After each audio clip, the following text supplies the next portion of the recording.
तो नमस्कार बच्चों, स्वागत है आपका हमारे चैनल स्टडी पॉइंट पर।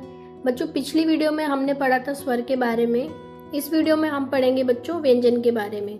और जैसे ये चैप्टर कंप्लीट होगा ना बच्चों, हम एक वीडियो अपलोड करेंगे जिसमें इस चैप्टर से रिलेटेड सारे इंपॉर्टेंट क्वेश्चन कवर होंगे जो कि आपके हर एग्जाम में हेल्पफुल होंगे। तो आइए बच्चों देखते हैं व्यंजन। व्यंजन वे अक्षर होते हैं जिन्हें हम बिना स्वर के स्पष्ट नहीं बोल सकते। जैसे अगर मैं कहूं क, तो क्या समझ आया? समझ आया भी कि नहीं आया?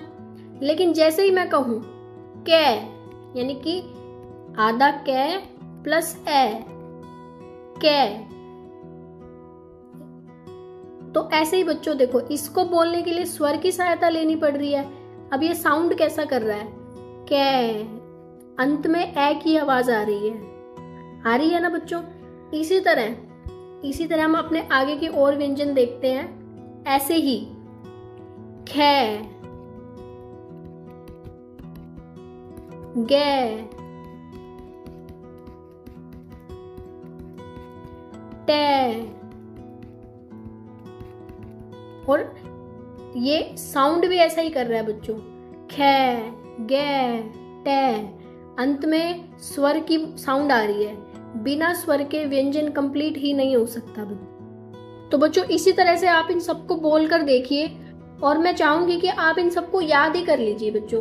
और इसको आपको याद ही करना पड़ेगा। इसका रीजन है बच्चों, आपको एग्जाम में क्वेश्चन दे दिया जाता है कि कंठ से उच्चारित व्यंजन कौन से होते हैं और आपको ऑप्शन में दे दिया जाए। ऑप्शन ए च वर्ग, ऑप्शन बी ट वर्ग, ऑप्शन सी पै वर्ग और ऑप्शन डी कै वर्ग। तो आप इस सवाल का जवाब कैसे देंगे? आइए इसे देखते हैं। तो बच्चों, हमारा पहला वर्ग है कै। अब आप अपने गले पर हाथ रखते हुए मेरे साथ बोलिए कै, खे, गे, घे, ड़े। तो बच्चों, आपको एक कंपन महसूस हुई होगी अपने गले में से। तो बच्चों, ये वर्ग कंठ से उच्चारित किए जाने वाला वर्ग है।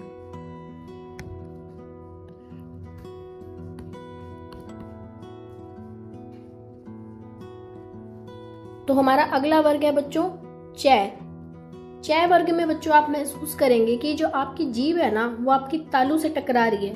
बोलकर देखिए च, छ, ज, झ। तो बच्चों, ये था हमारा च वर्ग। अब हम देखते हैं हमारा अगला वर्ग जो कि है ट।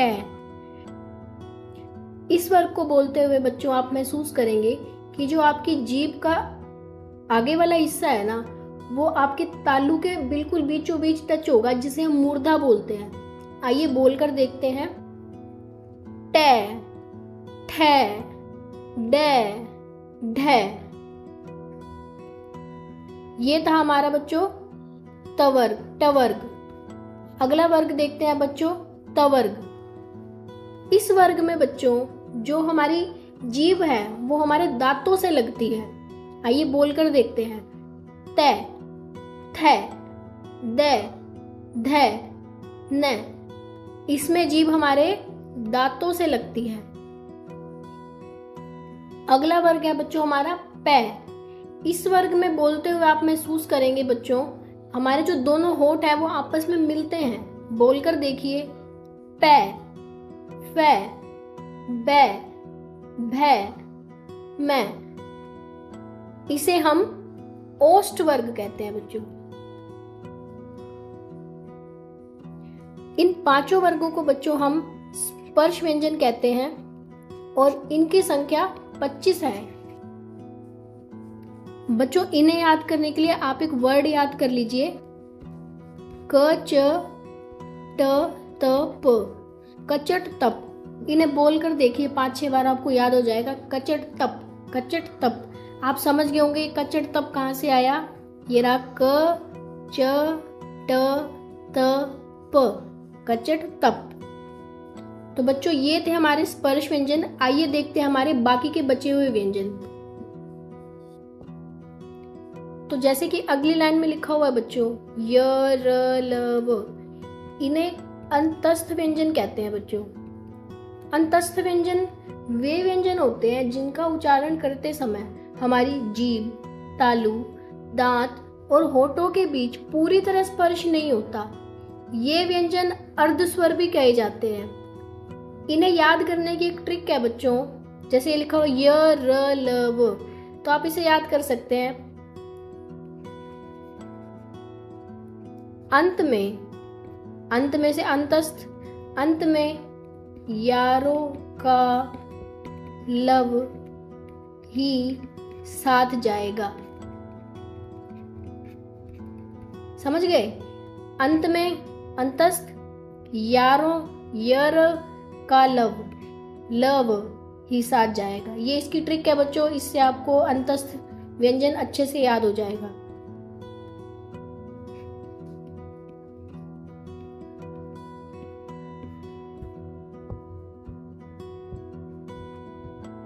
तो हमारा अगला व्यंजन है बच्चों ऊष्म व्यंजन। इन व्यंजनों में जब हम बोलते हैं ना तो हमें हमारे मुंह से गर्म हवा आती है बच्चों। आप इन्हें बोलकर देखिए, श स स ह, बोलकर देखिए एक बार, हमारे मुंह से गर्म हवा निकलेगी। तो इन व्यंजनों को कहते हैं बच्चों ऊष्म व्यंजन, और इन्हें संघर्षी व्यंजन भी कहा जाता है बच्चों। तो अगला हमारा व्यंजन है बच्चों संयुक्त व्यंजन। संयुक्त व्यंजन वे व्यंजन होते हैं बच्चों जो दो या दो से अधिक व्यंजनों के मेल से बनते हैं। जैसे कि ये श है बच्चों, श क्षत्रिय वाला, ये बनता है आधा कै प्लस श षटकोण आधा प्लस ए, ये बनेगा हमारा पूरा श क्षत्रिय वाला। इसे याद करने की एक ट्रिक है बच्चों, काश मैं क्षत्रिय होता। आपको समझ में आ गई होगी बच्चों इसकी ट्रिक। ऐसे ही त्रय, तय बनता है आधा तय प्लस आधा रै प्लस ए, ये बनता है हमारा त्रय। ऐसे ही बच्चों गे ज्ञानी वाला, ये बनता है आधा जय प्लस आधा इया प्लस ए, ये बनता है हमारा गे। तो बच्चों अब हम व्यंजन की एक टेबल देखेंगे जिसमें आप देखेंगे कि व्यंजन को 3 भागों में बांटा गया है। तो चलिए एक बार देखते हैं। देखिए इसमें से हमने क्या किया था, स्पर्श व्यंजन याद है आपको, कचट तप हमने किया था, और अभी हमने किया था अंतस्थ व्यंजन यर लव। अब मैंने आपको ट्रिक भी बताई थी, यारों का लव ही अंत में साथ जाएगा। और हमने किया था ऊष्म व्यंजन जिसको बोलते हुए मुंह से गर्म हवा निकलती है, श स ह, ये भी हमने किए थे अभी। तो अब हम अगला देखते हैं हमारा उत्क्षिप्त व्यंजन। उत्क्षिप्त व्यंजन कौन से होते हैं बच्चों, जिनके नीचे हम बिंदी लगाते हैं, जैसे ढ और अड़। इसकी परिभाषा है बच्चों जिसमें हमारी जीभ झटके के साथ ऊपर उठकर तालू को छूकर तुरंत नीचे आ जाती है, जैसे ढ ण। अगला व्यंजन है बच्चों हमारा पार्श्विक, जिसमें जीभ की नोक मसूड़ों को छूती है। बोलकर देखिए ल। इसके बाद बच्चों हमारा अगला व्यंजन है प्रकंपित व्यंजन। वे व्यंजन जिसके उच्चारण में जीभ का अगला हिस्सा उच्चारण स्थान पर कंपन करता है। बोलकर देखिए र, कंपन महसूस हुई र। इसे हम लुंठित व्यंजन भी कहते हैं बच्चों। तो इसके बाद है बच्चों हमारा नासिक्य व्यंजन। नासिक्य व्यंजन वे व्यंजन है बच्चों जो हमने स्पर्श व्यंजन में वर्ग पढ़े थे, उनके अंत में जो आते हैं व्यंजन, जैसे अण, इया, अण, न, म। इन्हें बोलते हुए बच्चों हमारे मुंह और नाक दोनों से हवा निकलती है। ये होते हैं बच्चों नासिक्य व्यंजन। इसको याद करने की एक ट्रिक है बच्चों, आखिरी में नाक पे मुक्का मारना है। आखिरी में मतलब क्योंकि ये अंत में आ रहे हैं और नाक पे मुक्का नासिक के है। मैं आपको लिख देती हूँ ताकि आपको याद रहे। आखिरी में नाक पे मुक्का, बस इतना याद कर लेना, आखिरी में नाक पे मुक्का। ये इसकी ट्रिक है याद करने की। तो हमारा अगला व्यंजन है बच्चों अनुनासिक। इसमें भी बच्चों बोलते हुए हवा मुंह और नाक दोनों से बाहर आती है। जैसे चांद, 5 बोलकर देखिए आप। आंख, आप बोलकर देखिए, इसमें भी हवा मुंह और नाक दोनों से बाहर आएगी। तो अगला है बच्चों हमारा अयोगवा। अयोगवा वो ध्वनियां होती हैं बच्चों जो ना तो पूरी तरह स्वर होती हैं और ना ही पूरी तरह व्यंजन होती हैं। ये दोनों के बीच की होती हैं। आइए समझते हैं। अयोगवा में 2 मुख्य ध्वनियां आती हैं बच्चों। पहला अनुस्वार, दूसरा विसर्ग। अनुस्वार में बच्चों आपको उच्चारण करते समय ना नाक से निकली हल्की न जैसी ध्वनि महसूस होगी। उदाहरण के तौर पे आप बोल के देखिए, संगीत, अंश, गंगा। आपको इसमें न की ध्वनि महसूस हुई होगी। अगला है विसर्ग। विसर्ग में बोलते समय गले से है जैसी आवाज आती है। बोलकर देखिए, दुख, प्रण। बोलने में इसमें आपको है जैसी आवाज आ रही है। तो ये था बच्चों अयोगवा। आपको उम्मीद करती हूँ कि अच्छे से समझ में आया होगा। तो ये थे बच्चों जीवा द्वारा विविध प्रयत्न। अब हमने हमारा पहला भाग पूरा कर लिया है। चलिए चलते हैं हमारे दूसरे भाग की ओर। तो बच्चों हमारा अगला भाग है श्वास की मात्रा के आधार पर। श्वास की मात्रा के आधार पर इसके 2 भेद है बच्चों, अल्प प्राण और महाप्राण। पहले हम अल्प प्राण देखते हैं। अल्प प्राण वे व्यंजन जिनके उच्चारण में वायु की मात्रा कम होती है। अब इसमें लिखा हुआ है प्रत्येक वर्ग का पहला, तीसरा, 5वां वर्ण। बच्चों यहाँ पर वर्ग की बात हो रही है। ये उन्हीं वर्ग की बात हो रही है जो हमने बच्चों स्पर्श व्यंजन में पढ़े थे। तो आइए एक बार देखते हैं हमारे वर्ग को। उसने बोला है वर्ग का पहला, तीसरा और 5वां वर्ण कै, गै, नै। तो बच्चों आप इसे बोलकर देखिए। इन्हें बोलते हुए वायु की मात्रा कम होगी। कै, गै, नै, वायु की मात्रा कम आ रही है। तो ये है अल्प प्राण।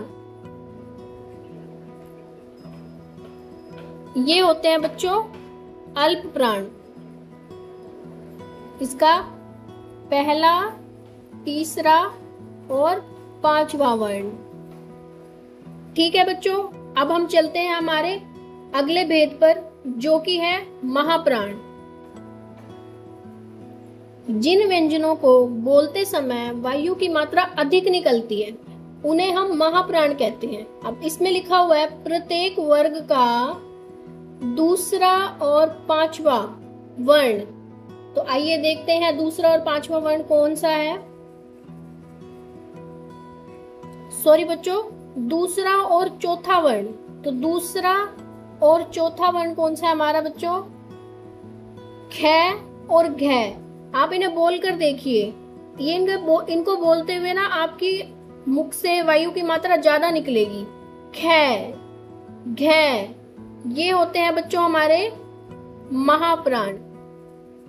ऐसे ही चवर्ग में भी दूसरा और चौथा छ, झ, ट, ढ, थ, ध। आप इन्हें बोलकर देखिए, आपके मुख से वायु की मात्रा ज्यादा निकलेगी। तो ये थे बच्चों हमारे श्वास की मात्रा के आधार पर व्यंजन। अब हम हमारा अगला भाग देखते हैं जो कि है स्वर तंत्र में कंपन के आधार पर। तो बच्चों हमारे गले में 2 झिल्लियां होती हैं। जब हम बोलते हैं ना तो हमारे मुंह से निकलने वाली वायु की गति के कारण कांप कर बजने लगती हैं। उन्हें हम स्वर तंत्री कहते हैं। स्वर तंत्री के दो भेद होते हैं बच्चों, सघोष और अघोष। सबसे पहले देखेंगे हम बच्चों अघोष। अघोष वे वर्ण जिनके उच्चारण के समय स्वर तंत्र में कंपन नहीं होती। इसमें दिया हुआ है बच्चों प्रत्येक वर्ग का पहला और दूसरा वर्ण। आइए एक बार देखते हैं। प्रत्येक वर्ग का पहला और दूसरा वर्ण, पहला और दूसरा, ट और ठ। आप इन्हें बोलकर देखिए, आपके स्वर तंत्र में कोई कंपन आपको महसूस नहीं होगी। ठ, ट। इसी तरह से बच्चों कै, ख, च, छ। एक बार मैं इसको रब कर देती हूँ बच्चों ताकि आपको कंफ्यूजन ना हो। अभी मैं दोबारा से बताती हूँ। प्रत्येक वर्ग का पहला और दूसरा, आप इन्हें बोलकर देखिए। कै, ख। इन्हें बोलते हुए कोई भी कंपन महसूस नहीं हो रही, लेकिन जैसे आप बोलेंगे गे, घे, आप महसूस करेंगे कि आपको एक कंपन सी लग रही है अपने आपके गले में। ठीक है, तो ये होता है बच्चों हमारा अघोष। तो अगला देखते हैं बच्चों सघोष। सघोष वे वर्ण जिनके उच्चारण के समय स्वर तंत्र में कंपन महसूस होती है। इसमें दिया हुआ है प्रत्येक वर्ग का तीसरा, चौथा, पांचवा। तो आइए देखते हैं तीसरा, चौथा और पांचवा वर्ण। तीसरा, चौथा और पांचवा, अब आप इन्हें बोलकर देखिए। जय, झ। आपको एक कंपन महसूस होगी। ऐसे ही डे, ढे, दे, ढे, आपको एक कंपन महसूस होगी। तो ये होते हैं बच्चों हमारे सघोष। और इसे याद करने की ट्रिक है बच्चों, जैसे कि अघोष है। अघोष में अ पहले आता है, तो पहले के दो वर्ण। और सघोष अ के बाद आता है स, तो सघोष में आखिरी के तीन वर्ण, तीसरा, चौथा और पांचवा। तो बच्चों ये थे हमारे व्यंजन, और अब हमने वर्ण का पूरा चैप्टर कंप्लीट कर लिया है। अब आपको पता है कि स्वर और व्यंजन को कैसे बोला जाता है, कैसे पहचाने जाते हैं और उनकी खास बातें क्या हैं। हमने बहुत ही आसान तरीके से इन्हें समझा है। अगर आपको फिर भी कोई डाउट होता है तो आप इस वीडियो को दोबारा देखो, और अगर फिर भी कुछ समझ में नहीं आता तो आप हमें कमेंट सेक्शन में अपनी प्रॉब्लम बताएं, हम उनका सोल्यूशन देंगे। और जैसे कि मैंने आपको बच्चों वीडियो की शुरुआत में कहा था कि हम इस चैप्टर से रिलेटेड सारे इंपॉर्टेंट क्वेश्चंस लेकर आएंगे जो एग्जाम में बार बार पूछे जाते हैं। तो अगर बच्चों आपको वीडियो पसंद आई हो तो लाइक करना ना भूलें, और इस वीडियो को अपने दोस्तों के साथ भी शेयर करें ताकि उन्हें भी हेल्प मिले। और आगे आने वाले शानदार हिंदी व्याकरण के वीडियो देखने के लिए चैनल को सब्सक्राइब जरूर करें। ठीक है बच्चों, बाय बाय, पढ़ते रहो।